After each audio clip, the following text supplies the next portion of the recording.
શું ગેરમાન્યતાઓ તમને test tube બેબીની સારવારથી રોકે છે? આજનો આ રીલ ગેરમાન્યતાઓને દૂર કરવા માટે છે. પહેલી ગેરમાન્યતા, લોકોના મનમાં એવું છે કે ટેસ્ટ ટ્યુબ બેબીમાં બાળક નોર્મલ નથી હોતું. એ સાવ તદ્દન ખોટી વાત છે. ટેસ્ટ ટ્યુબ બેબીમાં બાળક જેમ નેચરલ પ્રેગ્નન્સીમાં રહે છે એમ જ નોર્મલ હોય છે. બીજી ગેરમાન્યતા, ટેસ્ટ ટ્યુબ બેબીમાં બાળક બીજાનું હોય છે. એ પણ સાવ તદ્દન ખોટી વાત છે. ટેસ્ટ ટ્યુબ બેબીમાં જ્યારે જરૂર પડે ત્યારે જ બીજાનું બાળક હોય છે, મોસ્ટલી પોતાનું જ બાળક હોય છે. ત્રીજી ગેરમાન્યતા કે ટેસ્ટ ટ્યુબ બેબીમાં સાવ બેડ રેસ્ટની જરૂર હોય છે, એવું નથી હોતું. હા, એક્સ્ટ્રા પ્રિકોશન રાખવા જોઈએ. એ એક ગેરમાન્યતા એવી છે કે 9 મહિના સાવ બેડ રેસ્ટ કરવો જોઈએ, એવું હોતું નથી. ચોથી માન્યતા કે ટેસ્ટ ટ્યુબ બેબીમાં બાળક અબનોર્મલ હોય છે, એવું નથી હોતું.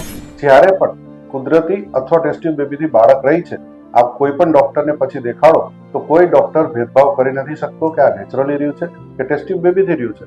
તો આવી બધી ગેરમાન્યતાથી આપની ટ્રીટમેન્ટથી દૂર અને બાળકથી વંચિત નહીં રહો.